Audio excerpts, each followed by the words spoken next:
Qué alegría, un culto alegre en donde podemos manifestar nuestra alegría por el evento que estamos pasando. Sí, eso queremos ver un momentito. La naturaleza del hombre es diversa. No sabemos cuál es su actitud interna. A veces yo quiero pedir perdón porque pienso muy ligeramente en la mayor parte de los casos. Pensar que a lo mejor no es genuino lo que a veces venimos, decimos, hacemos. Pero también no es cierto. Recuerdo cuando iba a ser la boda de Silvio, había pequeños detalles que se hacían y se decía porque sentían el afecto, el cariño de uno del otro. Entonces, también hay estas situaciones, pero también hay una hipocresía. También hay simplemente un compromiso, el de querer hacer alguna cosa o de aparentar. Que nosotros estemos en este culto tan alegre, con la verdad de adentro de estar alegres que Jesús va viniendo a nosotros. Yo quiero que Sofía, buena voz, ¿no? Este pequeño mensaje podríamos apagar para que se lea claramente antes de la reflexión. El porqué de la Navidad. Un hombre que no creía en Dios, por eso siempre estaba criticando a la religión, a la iglesia y a sus festividades religiosas como la Navidad. Su esposa era en cambio creyente y criaba a sus hijos en la fe de Dios y en Jesucristo a pesar de los comentarios malos de su marido. En una Nochebuena en que estaba nevando, la esposa se preparaba a llevar a sus hijos al culto navideño de la parroquia de la localidad agrícola donde vivían. Le pidió a su esposo que los acompañara, pero él se negó, diciendo: «¡Qué tonterías! ¿Por qué Dios se iba a rebajar, a descender a la tierra adoptando la forma de un hombre? ¡Qué ridiculez!». Los niños y la esposa se marcharon y él se quedó en casa. Después de un momento, los vientos empezaron a soplar con tanta intensidad y se desató una tormenta. Y él observó por la ventana una inmensa tormenta de nieve. Decidió relajarse sentándose junto a su chimenea. Luego de un rato oyó un golpe en la ventana. Luego oyó un segundo golpe fuerte. Miró hacia afuera, pero no logró ver solo pocos metros de distancia. Cuando empezó a disminuir la nevada, se aventuró a salir para ver qué había golpeado la ventana. En un campo cercano vio una bandada de gansos salvajes, que seguro estaban yendo hacia el sur a pasar el invierno, pero fueron sorprendidos por la tormenta de nieve y no pudieron seguir. Perdidos, terminaron en esa finca sin alimento ni abrigo. Daban aletazos y volaban en círculos por el campo, cegados por la borrasca, sin seguir un rumbo fijo. El agricultor se dio cuenta que un par de esas aves habían chocado en su ventana. Sintió lástima de los gansos y quiso ayudarlos. Fuera bueno que se quedaran en el granero, pensó. Ahí tendrían abrigo y estarían salvos durante la noche mientras pasa la tormenta. Dirigiéndose al establo, abrió las puertas. Luego observó y esperó, con esperanza de que las aves vieran ya que estaba abierto. Pero los gansos solo se limitaron a revolotear dando vueltas. No se daban cuenta siquiera que existía ese granero y la ayuda que les podría dar. El hombre intentó llamar la atención de las aves, pero solo consiguió asustarlas y alejarlas más. Entró a la casa, sacó un pedazo de pan y partiendo en pedazos dejó un rastro hasta el establo. Sin embargo, los gansos no entendieron. El hombre empezó a sentir frustración. Corrió tras ellos tratando de ahuyentarlos en dirección al granero. Lo único que consiguió fue asustarlos más y dispersarlos a todas las lugares y no al granero. Por mucho que intentó, no consiguió que entren al granero. ¿Por qué no me seguirán?, exclamó. ¿No se dan cuenta de que ese es el único sitio donde podrá sobrevivir la nevada?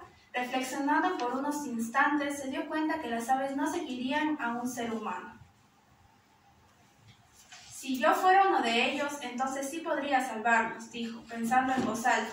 Por ello se le ocurrió una idea. Entró al establo, agarró un ganso doméstico de su propiedad y lo llevó en brazos y los paseó entre los gansos salvajes. Luego soltó su ganso que voló entre los demás y se fue directamente al interior del establo. Una por una le siguieron las otras aves hasta que todas estuvieron a salvo. El campesino se quedó en silencio por un momento, mientras las palabras que habían pronunciado hacia unos instantes aún le resonaban en la cabeza. Si yo fuera uno de ellos, entonces sí podría salvarlos. Luego pensó en lo que había dicho su esposa ese día. ¿Por qué iba Dios a querer ser como uno de nosotros? ¡Qué ridiculez! Desde ese momento todo comenzó a tener sentido. Entendió que eso era precisamente lo que había hecho Dios. Nosotros estábamos como aquellos gansos, ciegos, perdidos y a punto de perecer. Dios hizo que su Hijo se volviera como nosotros a fin de indicarnos el camino y de esa forma poder salvarnos. De esa forma el agricultor llegó a la conclusión de que ese había sido el objetivo del nacimiento de Jesús. Cuando clamaron los vientos y se calmaron los vientos y cesó la amenazante nevada, su alma quedó en quietud y meditó en tan maravillosas palabras. De esa manera comprendió el sentido de la Navidad y el por qué había venido Jesucristo a la tierra. Esa tormenta pasajera le cambió al hombre todos sus años de incredulidad. Inclinándose de rodillas en la nieve, elevó su primera oración. Gracias, Señor, por venir en forma humana a la tierra para sacarme de la tormenta. Muchas gracias. Creo que es suficiente la prédica. Creo que habemos de todos unas personas que también la historia, las circunstancias nos cambian. Yo he contado mi testimonio. Conocí la palabra, salí de la palabra, pero ahora volví y no regresaré jamás. La historia en general de la Biblia, tanto la secular como la que se muestra a través de la palabra de Dios, nos ha mostrado cómo nació, y gracias a Silvio esta mañana nos hizo una síntesis de todo lo que pasó con el nacimiento de Cristo, la encarnación del Dios para ser hombre, como decía acá, para de esa manera entender y que nosotros entendiéramos las circunstancias que realmente vivimos. Eso pasó hace 2024 años, en donde el mismo Dios del cielo nació en un lugar poco distante nuestra, en Medio Oriente. Ahí una noche se oía llorar un bebé, parecido a los bebés nuestros, lloraba, pero era Dios. Eso convulsionó a todo el mundo porque Jesús desde el nacimiento, su vida, sus enseñanzas, sus milagros, su muerte, su resurrección, todo fue sobrenatural. En su ministerio, cuando enseñó, cuando hizo milagros, cuando ayudó, cuando perdonó los pecados a la gente, pero también al final fue llevado a una cruz. Y es interesante ver que le llevaron a la cruz aquellos que decían que leían la Biblia. Por eso hay que tener cuidado de aquellos que asistimos a la iglesia. Ahí fue sacrificado el Cordero sin mancha. En ese momento el mundo pudo experimentar algunas cosas. 3 horas de oscuridad, cuando los geofísicos, los técnicos saben que un eclipse no puede pasar de 13 minutos. Pero además las tumbas se abrieron. Muchas personas que habían muerto, habían conocido, se encontraban andando por allí. El velo del templo, que era sumamente pesado, 3 yuntas avanzaban, se rasgó para poder encontrarnos con el Dios. La tierra tembló. Es que todos nosotros habíamos hecho algo tan malo. Habíamos matado al Hijo de Dios. Porque por todos nosotros vino. No solamente el traicionero de uno de los discípulos. No los romanos, no esos soldados groseros. Eran los que habían estudiado la Biblia, los rabinos, los que sentenciaron y lo llevaron. El mundo siempre ha estado y estará perdido por su soberbia. Muchas veces actuamos peor que la especie animal, porque ninguno de ellos ha hecho algo para destruirse en especie. Pero el hombre trabaja y hace bombas atómicas para destruir en masa millones de personas. La Organización de la Salud dice que cada año mueren 11 millones por el hambre. Y cuando los estudios dicen que si se distribuyera lo que hay, nadie moriría de hambre. Es que así estableció Dios. En el del año 2019 al 23 sigue subiendo el 9% más. Sigue el hambre en el mundo. Las guerras matan miles de personas solamente por la idiotez del hombre, por su soberbia. Y esa misma mente es la que tenía el hombre cuando nació Jesús. Ahí estaba el Herodes, que había tenido relación con los que leían la Biblia y sabía que había nacido el rey verdadero de los judíos, pero no sabía cuál ni dónde. Entonces lanza una cosa macabra: matar a todos los niños menores de 2 años. Qué absurdo, qué feo. Los ángeles del cielo mostraron su resplandor, las profecías ya se habían cumplido, pero los fariseos, los rabinos que leían las profecías nunca entendieron, porque ellos estaban interesados en cambiar, distorsionar la palabra de Dios. Como hoy la gente habla del nacimiento de Jesús, mucha gente, todo el mundo habla del nacimiento de Jesús, pero muchos no en la manera correcta.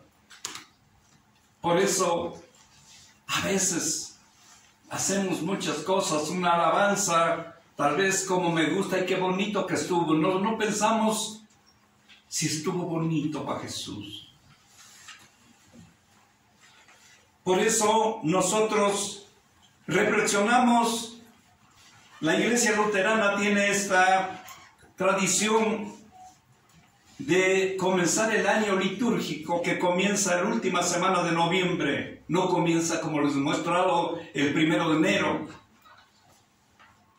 Y ahí vimos y ahí prendimos una primera vela. Y prendimos esta vela. Bueno, de una vez prendamos las 4 velas y las 5 en el día de hoy.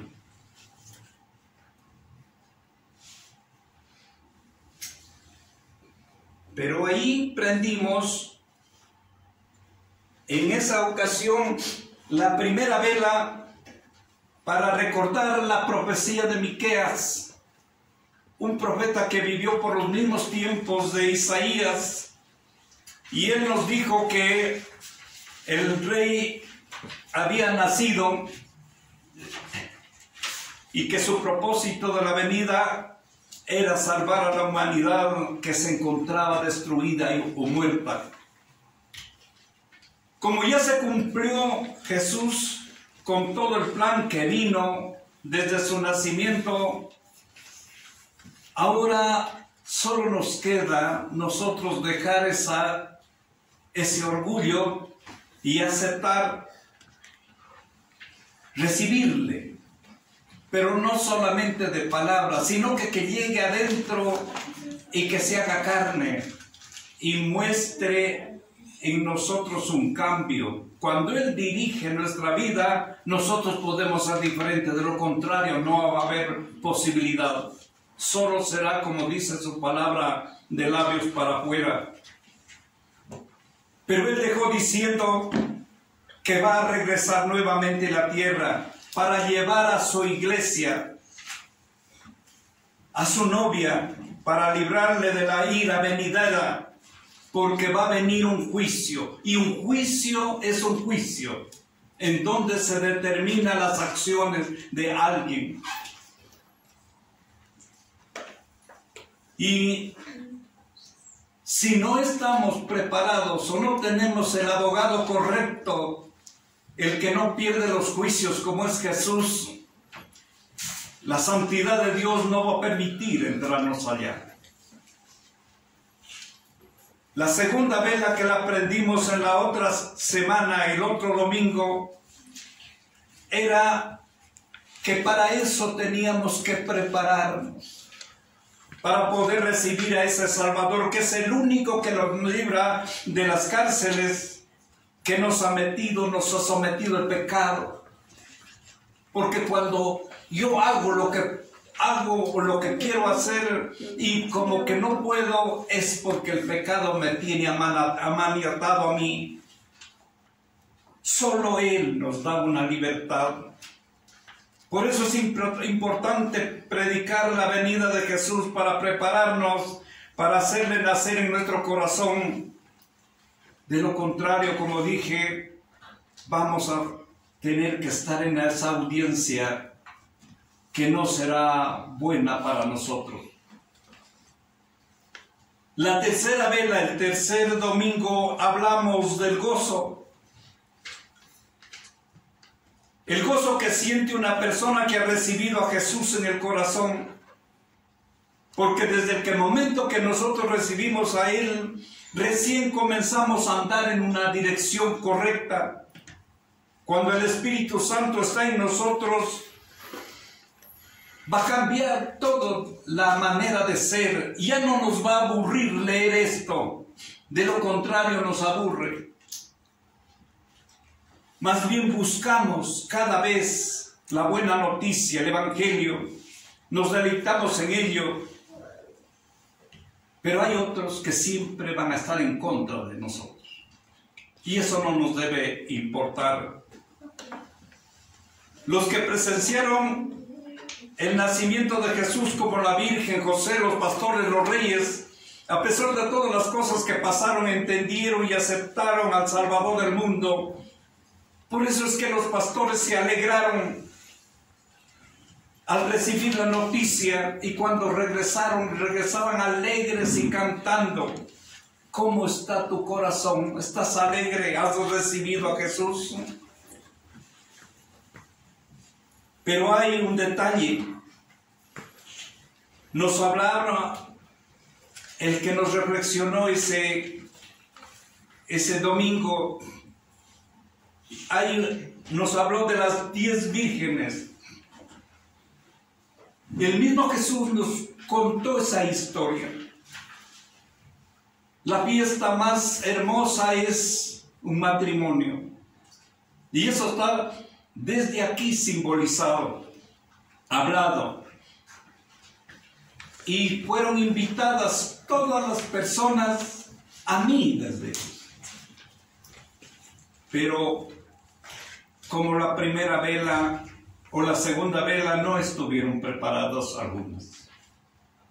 La mitad no se preparó bien. Ellos llevaron tan libre, ya hemos de tener, ya ese rato será posible, eso hemos de hacer, hemos de pedir o cualquier otra cosa. Llegó el tiempo. Todos entraron, las 5 entraron, se cerró la puerta y ya no más. Lo que Jesús estaba enseñando que eso va a pasar en el juicio final. Es que no se puede jugar ni con los jueces humanos. La decisión está tomada. Pero la decisión de Dios es más allá. Por más que pidieron, por más que le llamaron al novio, Él tuvo que decirles: yo no los conozco. El cuarto domingo hablamos del cumplimiento de la profecía, que la Virgen iba a concebir su hijo y que se va a llamar el Emmanuel, que quiere decir el Dios mismo del cielo con nosotros. Claro que a veces no entendemos por qué un Dios se encarnó y se hizo también persona. Pero eso fue la verdad. Con esos mensajes tratamos de prepararnos para recibir de verdad al Salvador, porque necesitamos nacer de nuevo para poder en verdad amarle, como dijo Jesús cuando le preguntaban cuál es el mejor o el principal mandamiento que debemos cumplir. Porque si no, no podemos. Queremos, hacemos, mostramos que queremos hacer, pero no hacemos. Otra cosa es que no importa si estoy o no estoy. Mostramos en otros contextos que se ama a Dios en cualquier lugar, no solamente en este templo o en una capilla. Mi vida es entregada para Él. Las acciones, mi pensamiento, mi manera de ser. Por eso Él dijo: amar a Dios sobre todas las cosas y a los prójimos. Los prójimos son mi esposa, mi esposo, mis hijos, mis vecinos y los demás, mis hermanos y todo. Que quiere o viene de la palabra próximo. Para eso es necesario entonces que nosotros podamos nacer de nuevo recibiéndole a Jesús. Cualquiera de nosotros puede recibirle al Salvador si estamos dispuestos a hacerlo. Eso cambia nuestra vida. Cambia nuestra soberbia en humildad. Nuestra vida antigua en una vida nueva. Recién así podemos dar fruto. Y nuestra familia y nosotros mismos podemos experimentar una felicidad. Este mundo tiene muchas cosas difíciles, pero es muy diferente vivir con Dios. Eso sí les garantizo personalmente. No es que yo tengo todo y es que eso no te da felicidad tampoco. Por no entender este regalo del cielo dado por gracia, es que el mundo o algunas personas vivimos una ansiedad en cualquier cosa, sea en la economía, injusticia, en la politiquería, en las sequías, las guerras, familias, drogas, etcétera, etcétera.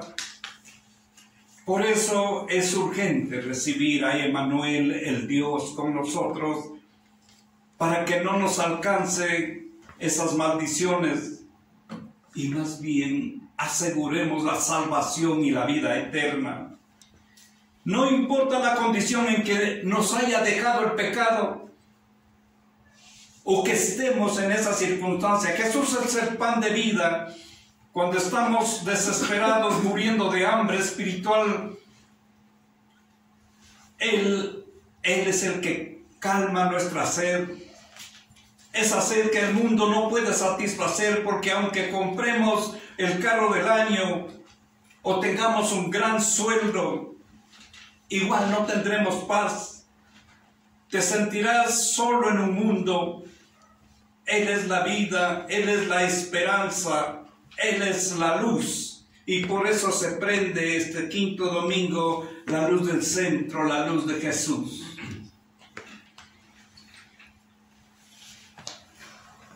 Con Jesús nunca vamos a naufragar. Pablo salió vivo de un naufragio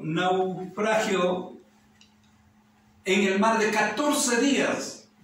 Su barco se sumergió en el mar, pero él salió vivo. Por eso, sin Jesús, aunque se construya el mejor barco, nos vamos a hundir.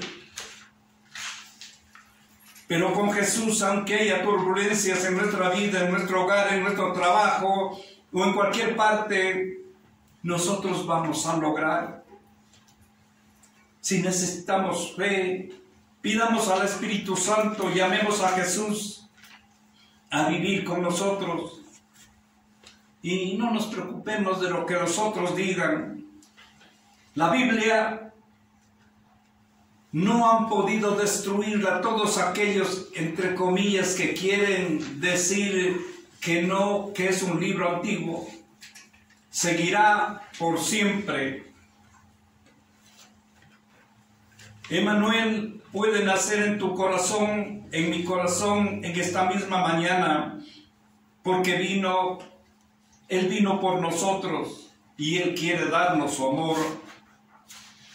A pesar de su omnipotencia, a pesar del poder, a pesar de que Él es el creador de tan grande firmamento, pero Él necesita tu voluntad y tu decisión. Dios cumplió su promesa al enviar al Mesías esperado al mundo. Su amor jamás termina y es por todas las generaciones, pero Él siempre respeta tu voluntad. Siempre Él quiere tu decisión. Por eso es que depende de nosotros el que se haga realidad una verdadera Navidad, para tener el regalo importante, que ese sí no tiene ningún precio y además es gratis. Ya no creamos en las mentiras del mundo. Hay una sola verdad y esa se encuentra en la palabra de Dios. A pesar de haber asistido mucho tiempo a la iglesia, hoy puedes tomar una decisión en tu vida, recibir verdaderamente al Mesías esperado, al que los esperaban por años la gente y lo que recibieron los pastores. Hoy puedes tomar la mejor decisión de tu vida, recibir al Mesías esperado, aunque Él fue el que te amó primero, no tú, quien dio testimonio de su amor tan grande hasta irse a la cruz para poder pagar el precio de nuestros pecados, que fue capaz de entregar su vida solo por amor del mundo, por amarte a ti, por amarme a mí. Y es por eso que es tan importante recordar el nacimiento de nuestro Salvador. Amén.